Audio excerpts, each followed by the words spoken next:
क्या नाम है आपका? मेरा राजेश सिंह कुशवाहा नाम है। क्या हुआ, क्या मामला है, लड़ाई झगड़े का जो विवाद हुआ है?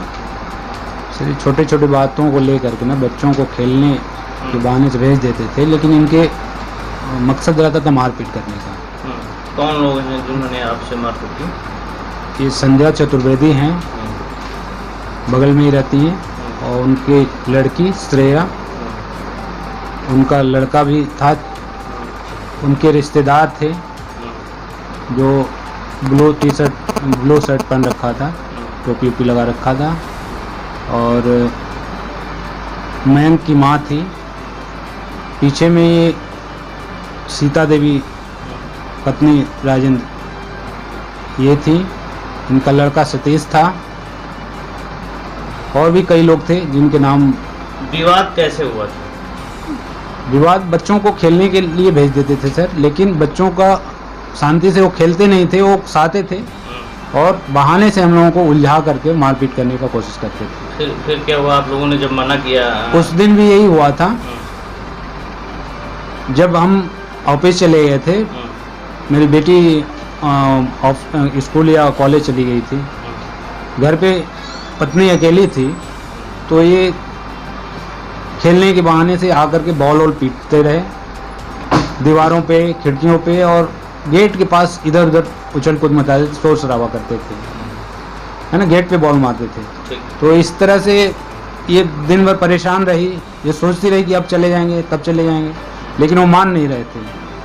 वो खासतौर से वैसे समय देखते थे जब हम लोग ऑफिस चले जाते थे या अपना कॉलेज चली जाती थी, ऐसे टाइम में आकर के वो शैतानी करते थे। तो उस दिन भी वैसे ही कर रहे थे, उनको मना किया गया कि शोर शराबा ना करो, कायदे से खेलो, लेकिन वो लोग गाली गलौज करने लगे कि सब तुम्हारा है, ऐसे वैसे करके वो लोग गाली गलौज करने लगे, और फिर आ करके घर में घुसाए मारपीट करने लगे। कितने लोग थे वो लोग? वो 10-12 लोग से ज़्यादा थे, उसमें 4-5 औरतें थीं, बड़े बड़े लड़के थे, वो लड़के भी 18-20 साल से कम नहीं होंगे, लड़कियां थीं वो भी 18-20 साल की हैं, जो कि पत्थर ईंट चला रही थी और गालियां बक रही थी, साथ साथ वो मारपीट और पत्नी के बाल नोच रही थी। और संध्या चतुर्वेदी और ये ज़्यादा छोटे हैं वो? बहुत ज़्यादा सर, भयंकर चोटें आई, सिर पे बहुत ज़्यादा जख्म हो गया था, मेरा भी पत्नी का भी। उन्होंने बैट से इतना मारा, मारते ही रहे जब तक हम लोग बिल्कुल लत नहीं हो गए खून से।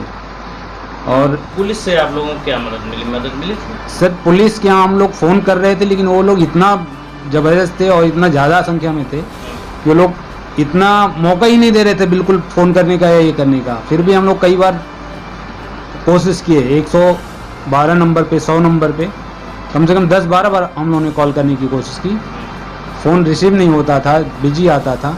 एक बार 112 नंबर पे कॉल रिसीव हुआ, फिर हम लोगों ने अपनी स्थिति बताई और वहाँ से तुरंत बताया गया कि पुलिस अभी पहुँचेगी थोड़ा देर में।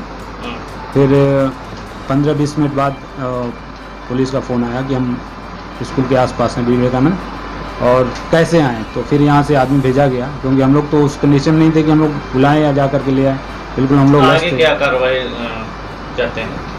सर हम लोग चाहते हैं कि जो हमलावर हैं, जो जिन्होंने एक काम किया है, उनको कड़ी से कड़ी सज़ा मिले, उनको कड़ी से कड़ी सज़ा मिले, उनको जेल में रखा जाए। वैसे लोगों को बाहर रखने का कोई मतलब नहीं है, ये लोग समाज के लिए बहुत हानिकारक लोग हैं। तो इसके लिए क्या उच्च अधिकारियों से मिलकर शिकायत करेंगे, क्या करेंगे? हाँ सर बिल्कुल, हम लोग तो तभी से कोशिश कर रहे हैं सर। और उस दिन हम लोग को पुलिस लेके गई थी थाने, होते हुए हमें हॉस्पिटल ले गई थी, और तभी से हम लोग इस उम्मीद में हैं। उस दिन हम लोगों की FIR नहीं लिखी गई थी, बोल रहे थे रिपोर्ट आने के बाद होगी, ऐसे होगी वैसे होगी, लेकिन हम लोग परेशान रहे, कोई हम लोग की सुनवाई नहीं हो रही थी। 11 तारीख को हम लोग ऑफिस से लोगों को परेशानी बताई, फिर 2-3 लोग आए, उनको रहने के बाद भी 2-3 घंटे बाद रिपोर्ट वो सीधी धाराओं में लिखी गई, हल्की धाराओं में लिखी गई। वो भी एप्लीकेशन वो लोग खुद लिखवाते थे, क्या करना है नहीं करना है ये बोलते थे कि बाद में हम करेंगे।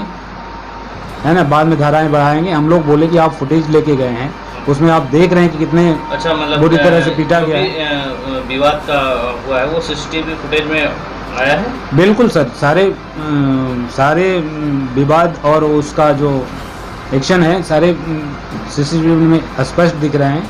वो लोग आ करके उतना दूर से अपने घर से आ करके एक साथ चारों तरफ से हमला करते हैं। दो निहत्थे लोगों पे जो बुजुर्ग हैं।